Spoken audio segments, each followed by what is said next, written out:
T-minus 1 minute. And there you can just see slightly there the gimbaling engine at the base of the rocket.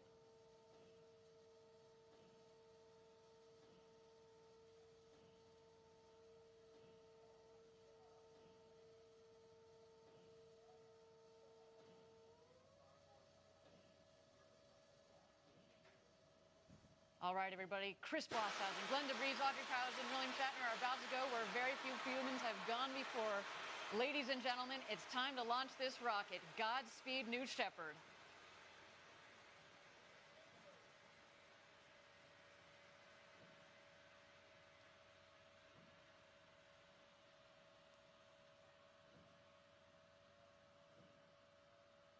Minus 10, 9, 8, 7, 6, 5, 4. Command engine start. 2, 1.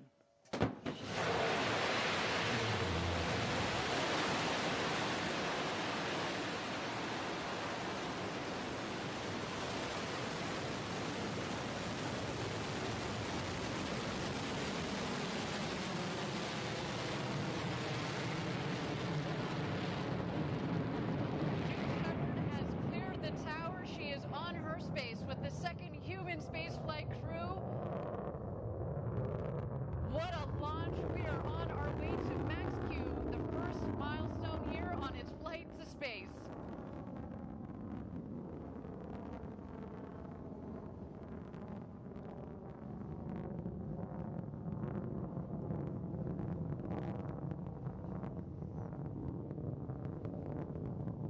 You can follow along, obviously, with the altimeter at the base of the screen as well as the speedometer. They are gaining speed on their climb to space. We have confirmed max Q. This is when the aerodynamic stresses on the vehicle were at their maximum.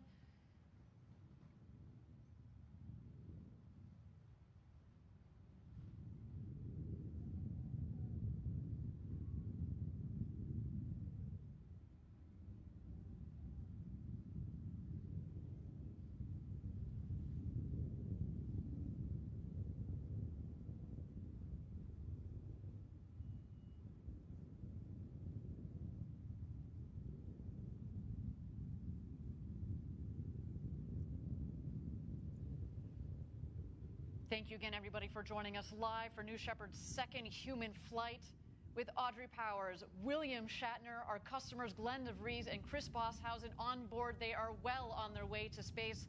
So far, a nominal flight, a clean burn on our Blue Engine 3. New Shepard giving them a beautiful flight to space this morning. The rocket is climbing towards an altitude. We're aiming just over the Kármán line, the internationally recognized line of space of 100 kilometers. That is about 328,000 feet. And a gorgeous view down the rocket. And now we've had main engine cut off. The BE-3 engine has shut off. And in just a moment, we're going to separate the capsule from the booster. And at that point, our astronauts will have the opportunity to get out of their harnesses and enjoy the beauties of zero G. Let's wait to listen.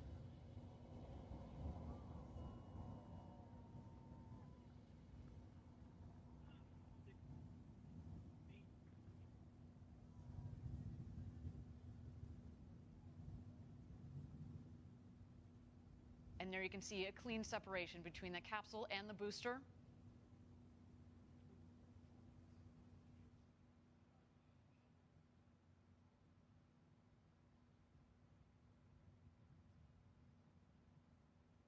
And there you can see the capsule from the top of the booster. They are continuing their ascent over the Kármán line. You'll know when they hit apogee, when the speed hits 0. And there they are, over 328,000 feet, over 100 kilometers. Welcome to space, the newest astronauts on board our crew capsule.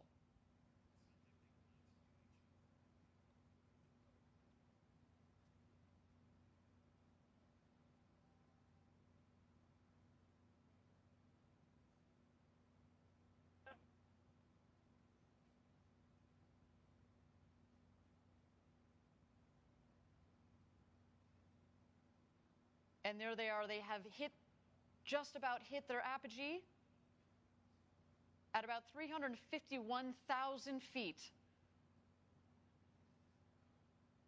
And while we don't have apogee, I can just imagine, Jackie, they are having the time of their lives.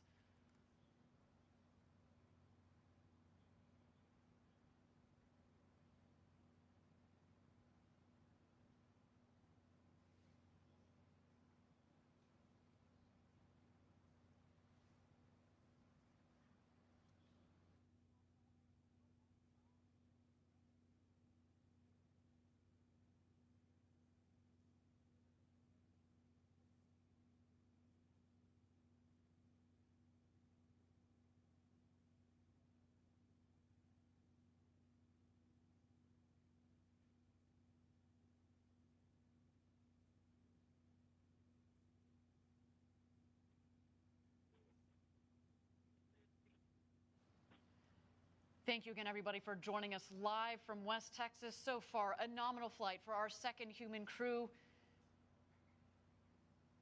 So exciting, Jackie, to have sent Captain Kirk himself, William Shatner, to space. I cannot wait to hear his commentary upon return, as well as our two customers, Chris Bosshausen from Australia, to all the fans tuning in from down under. A big shout out to you guys, as well as Glenn DeVries and our very own Audrey Powers. They are coming back home. The booster, of course, is going to beat the capsule back home. It is more aerodynamically shaped, of course, at the base of the capsule. It's kind of a blunt end, so it's less aerodynamic. What we're going to see coming up shortly is at the top of the rocket, we have the ring fin.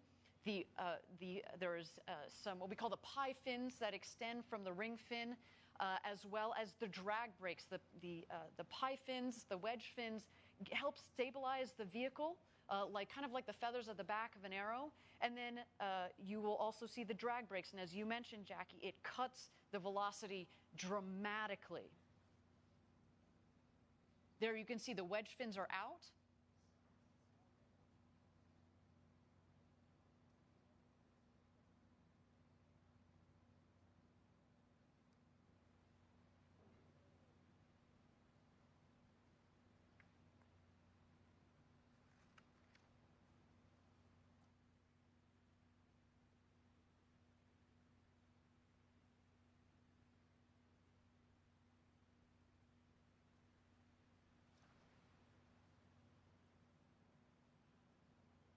Here we see the descent. We are going to expect the BE-3 engine to relight just at about 3,600 feet or about 1,200 meters above ground level. Let's wait for that now. The drag brakes have deployed.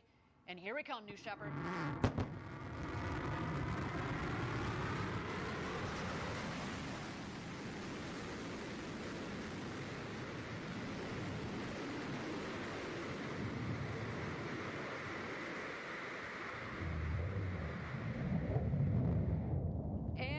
Touchdown. Welcome back, New Shepard. The fourth flight to space and back for that vehicle provided a beautiful flight to space for our second human crew. Wow, that gets me every time we do this live down here in Texas. The sonic boom is so cool. Drag brakes are folding back in, as have the wedge fins. Just looks like you could fuel her up and go again. What do you think, Jackie? And even when you know to expect the sonic boom, it still catches you off guard every time. Talk about a rumble. A beautiful sight of our New Shepard rocket there in the West Texas desert. But of course, the show is not over. The capsule is descending. We are waiting for first the drogue chutes to deploy. Those are very much like the guide parachutes. They will subsequently be followed by the main parachutes that will first reef and then fully inflate. And there go the drogue parachutes.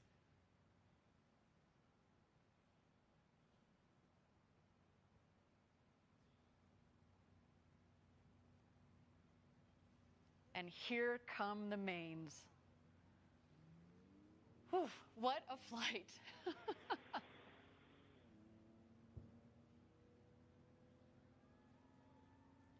You can already start to hear the cheers from outside our stage here in West Texas.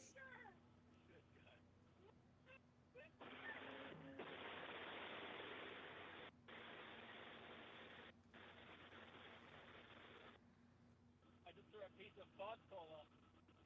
Like there's a lot. Look out your window, Audrey. Oh yeah, I see it. What? I can't see the booster. Where is it? Probably from the cover. It's gonna rotate. Where is that?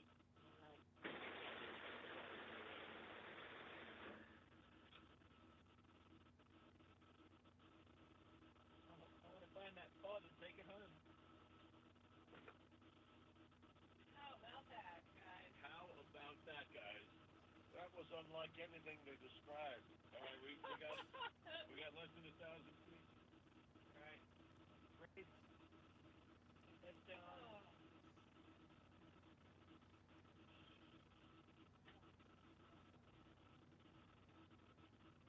And here comes our crew back into the desert. Newest astronauts 5, 96, 97, 98, and 99. That's unlike anything you'll ever feel. Stand by touchdown. Stand by touchdown.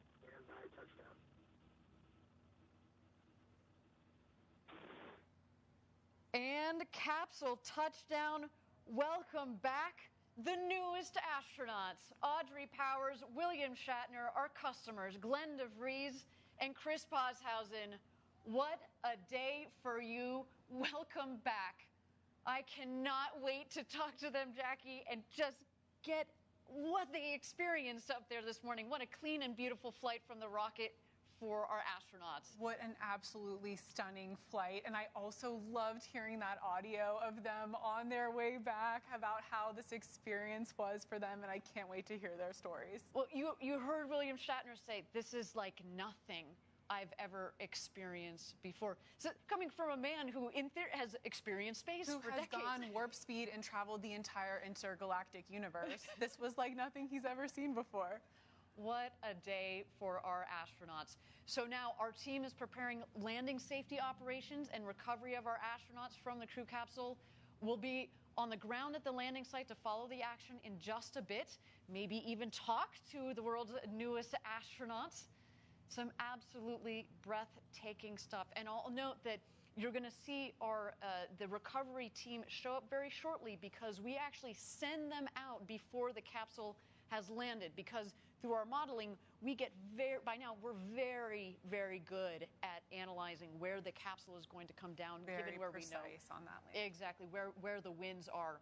And so we're going to see the recovery team come out there, and of course they will also be joined by some of their friends and family to watch as they emerge from the capsule. Let's check out these beautiful shots of our 4 astronauts there in the Texas desert after having gone up over the Kármán line and back.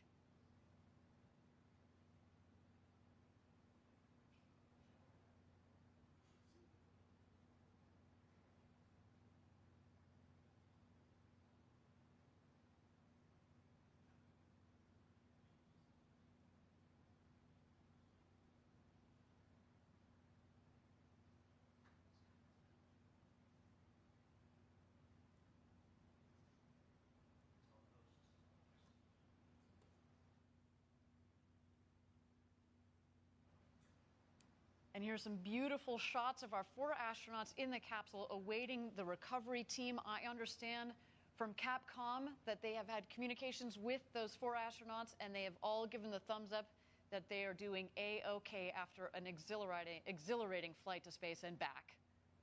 Awaiting that recovery team in that champagne shower, which Yes. I'm now regretting that we don't have any champagne for ourselves, Ariane. That feels very unfair after this show. There's some waves from our astronauts there.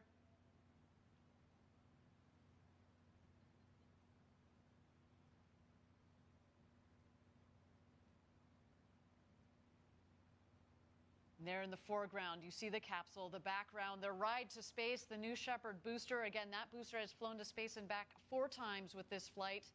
And coming to get them is the recovery crew.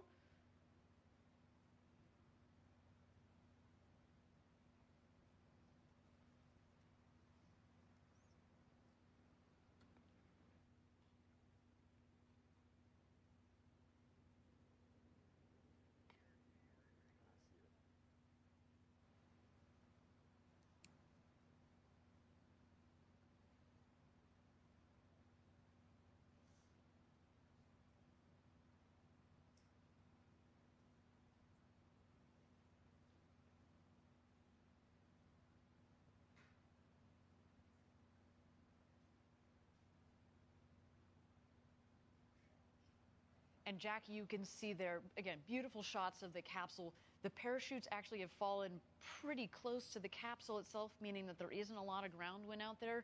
We talked about this earlier in the show, and of course we had to delay a day because of the gusty winds that have been out there. But no, today has been a beautiful day for a launch and landing of a rocket and launch and landing of 4 new astronauts.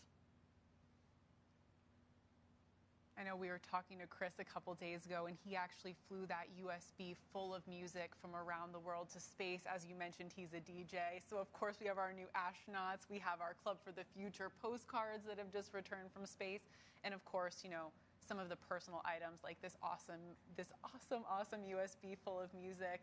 I wish we could be playing some of that right now. Well, you probably will soon. Actually, Yes. you know, as we mentioned, Chris Bosshausen has kind of a side gig as a DJ, DJ Crispy, and he actually released an album on Friday, and I can't wait to see what he does with that music.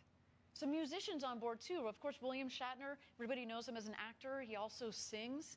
I think that's one of the most beautiful things about what we're doing at Blue Origin. Again, opening the door to more people to go to space. Yes, the scientists, yes, the engineers, but now the artists, poets, singers, DJs, let's just see what they create coming out of this experience. We have said it before, going to space changes you. We've talked about the overview effect, and I can't wait to see how the stories that come out of, and the art that comes out of this. All right, we now have Sarah Knight going around the capsule, getting the thumbs up from each of our astronauts.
Thank you again, everybody, for joining us live from West Texas, where we have just completed our second human flight of the New Shepard vehicle.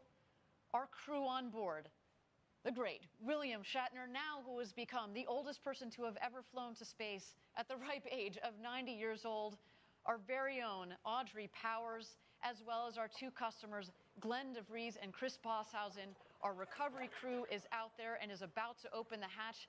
There is our founder, Jeff Bezos, giving the big thumbs up.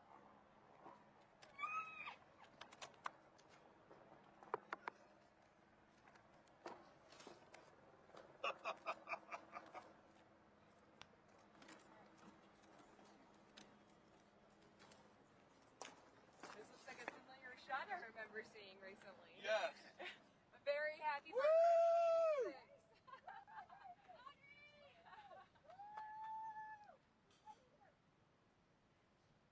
And here come their friends and family.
Again, thank you everybody for joining us live from West Texas at our launch site 1.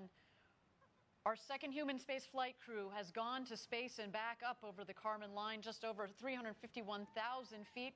We're awaiting Jeff Bezos, who is now opening the hatch.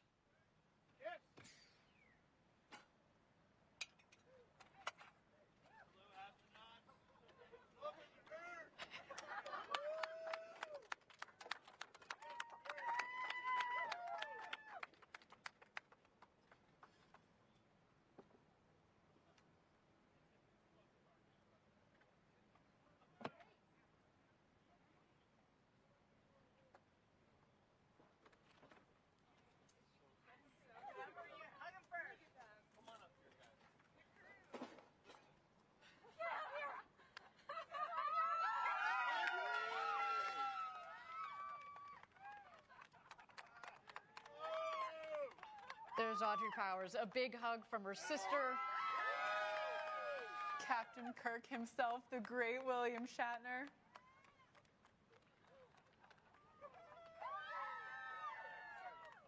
Our customer, Chris Bosshausen, the first full Australian citizen to go to space and back. And Glenn DeVries.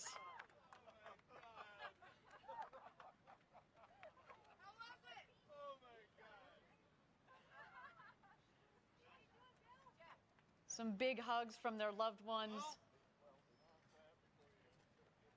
In a way, it's indescribable. That's what I thought. You have to work on it. It's so hard to describe. You have to work on it because not only is it different than what you thought, it happens so quickly. You know what the impression I had that I never expected to have is you're shooting up and this new sky. Come here. I want one. I want to hear this. Here. You want a little of this? Okay.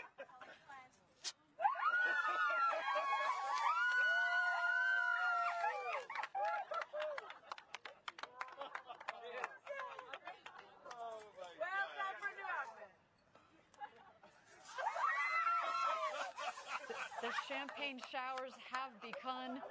Smiles all around. William Shatner taking in the moment clearly. What you have done.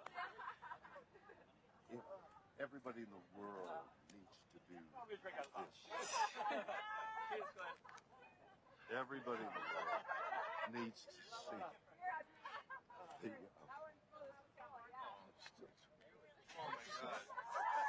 it was unbelievable. Unbelievable. I mean, you know, the little things of weightlessness. But to see the blue cover go whip by, and now you're staring into blackness. That's the thing. The covering of blue, this sheet, this blanket, this comforter of blue that we have around us. We think, oh, that's blue sky. And then suddenly you shoot through it all of a sudden, as though you whip off a sheet off you when you're asleep, and you're looking into blackness, into black ugliness. And you look down, and there's the blue down there, and the black up there, and it's just, there is Mother and Earth and comfort, and is there death? I don't know. Is that death? Is that the way death is? Whoop, and it's gone. Jesus. It was so moving to me. This experience has been something unbelievable. You see, yeah, you know, weightless, my stomach went up, and I thought, God, this is so weird. But not as weird as the covering of blue. This is what I never expected. Oh, it's one thing to say, oh, the sky and the thing and the fragile. It's all true. But what isn't true, what is unknown until you do it, is there's this pillow, there's this soft blue. Look at the beauty of that color. And it's so thin. And you're through it in an instant. It's what how thick is it? We know. I mean, the atmosphere. Is it a mile? 2 miles? I mean, it depends on how you measure because it thins out, but maybe 50 miles. But you're going 2,000 miles an hour. So you're through 50 miles whatever the mathematics Fast. was. Yeah, really It's fast. like a beat, and suddenly you're through the blue, And then it's and you're into black, and you're into, it's mysterious and galaxies and things, but what you see is black, and what you see down there is light, and that's the difference. And not to have this, you have done something. I mean, whatever those other guys are doing, what isn't, I don't know about that. What you have given me is the most profound experience I can imagine. I'm so filled with emotion about what just happened. It's extraordinary, extraordinary. I hope I never recover from this. I hope that I can maintain what I feel now. I don't want to lose it. It's so much larger than me and life. And it hasn't got anything to do with the little green planet, the blue orb, and it has nothing to do with that. It has to do with the enormity and the quickness and the suddenness of life and death. And oh my